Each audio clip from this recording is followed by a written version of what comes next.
Afinal, a Alice Queiroz já está na área, Alice. Oi, Polito, boa tarde para a galera que nos acompanha. Já na área com alguns destaques, incluindo falando aí do Figueirense. Os bastidores da equipe alvinegra seguem movimentadíssimos. Quem chega com todos os detalhes do Furacão é o Jorge Júnior, que andou acompanhando uma grande coletiva na manhã de hoje. Fala, Jorge, boa tarde. Oi, Alice, muito boa tarde para você ligado no esporte aqui dentro do Balanço Geral. Aqui direto do Scarpelli, o Figueirense promoveu nessa manhã uma coletiva com o CEO da SAF, o Rafael Franzoni, e com o presidente da associação, o Tadeu Cruz.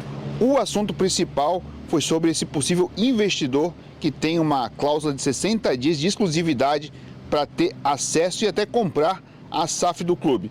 Eu perguntei ao Franzoni justamente sobre aquilo que o torcedor já está cansado de ouvir. Maquete, Libertadores, projeto megalomaníaco. E olha só o que ele disse. Para deixar bem claro que a proposta aqui não promete arena, não promete estar em Libertadores, não promete aporte de recursos, nada disso. O que está buscando é a solução daqui para trás e uma melhora daqui para frente. Então, quem é a pessoa, quem é o fundo? O que eu posso dizer é que é um fundo que tem um viés inglês, britânico, e que tem parcerias com jogadores de futebol, com ex-jogadores de futebol. Então, o que a gente pode dizer é isso. Evidentemente que para que se tenha retorno em futebol, tem que sair da Série C. Essa proposta de exclusividade de 60 dias, ainda tem mais 44 para correr até que tenha uma decisão formal. Tudo isso também passa, claro, pela homologação da recuperação judicial do Figueirense. É um assunto que vai ficar no ar por mais tempo, porque, claro, tem a questão também do futebol. O Figueirense joga na próxima segunda-feira contra o Carlos Renault, estreando no quadrangular da morte. E o que ficou também, para falar e terminar aqui, Alice, é que o Figueirense, os salários desse ano estão em dia, mas ainda tem 2 direitos de imagem em aberto do ano passado e a premiação da Copa Santa Catarina, que também não foi paga aos jogadores. Eu volto contigo, Alice. Bem lembrado, Jorge. Obrigada aí pelas informações. Cláudio Caticardo já está com a gente aqui no estúdio para repercutir um pouco mais sobre esse assunto, Cláudio, que é importante. Os esclarecimentos são importantes, mas ainda tem muita água para rolar por aí, né? Boa tarde. É verdade. Boa tarde, Alice. Boa tarde a todos que nos acompanham aqui no Balanço Geral. Esses bastidores agitados é justamente porque Figueirense marcou uma coletiva de imprensa para agora de manhã, né? Como bem destacou o querido Jorge Júnior, justamente para tratar de uma proposta que chegou para a compra da SAF do Figueirense. E vazou a situação de que essa empresa, que está exigindo ter um prazo de 60 dias para poder fazer uma auditoria e saber se os números apresentados pelo clube de dívida e estrutura estão corretos, se são efetivamente esses que eles passaram, e que teriam pedido uma cláusula de exclusividade.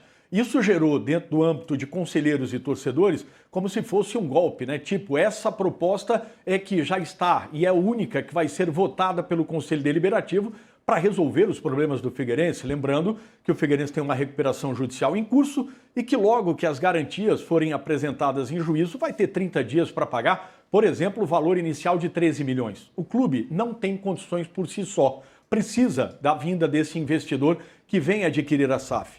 Mas aí, nesta coletiva, diante desse vazamento, o CEO do Figueirense disse não, essa exclusividade é para que, nesses 60 dias em que está sendo feita essa auditoria para levantamento de dados, não se possa negociar e vender nesse período, mas que pode o clube receber propostas de qualquer outro investidor, qualquer outro fundo que queira investir aqui no estádio Orlando Scarpelli.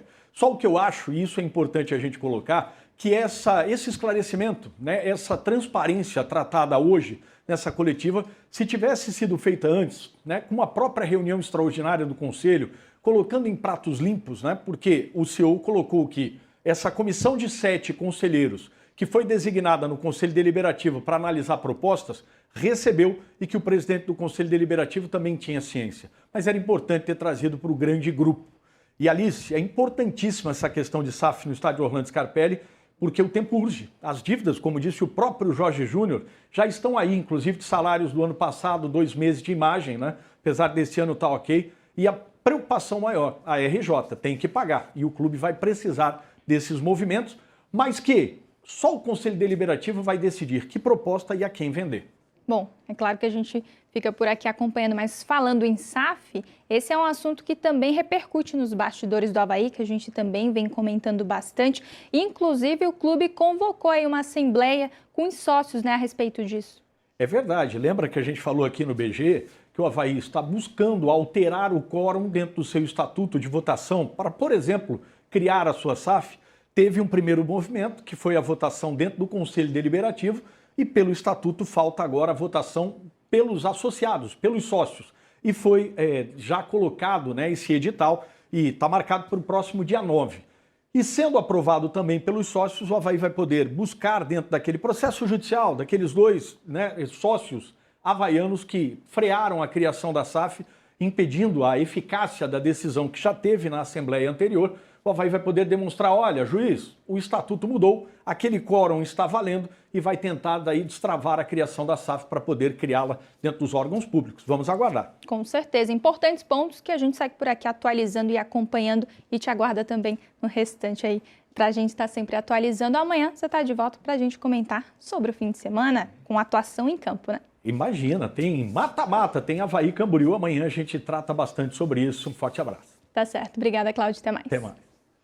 E tivemos na tarde de ontem o sorteio da Copa do Brasil, com um novo formato e mais times. A milionária competição promete este ano. Bora acompanhar os adversários dos nossos 6 representantes catarinenses.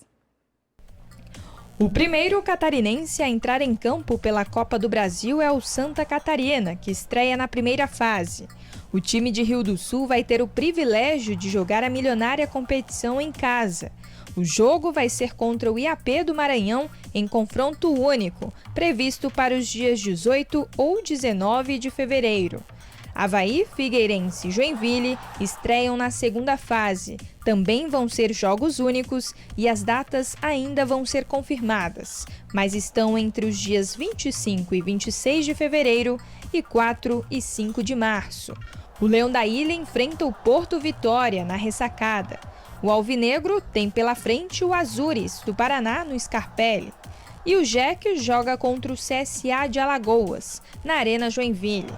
O Barra, campeão da Série D do Brasileiro, vai estrear na terceira fase, se juntando aos 44 times que se classificaram na etapa anterior.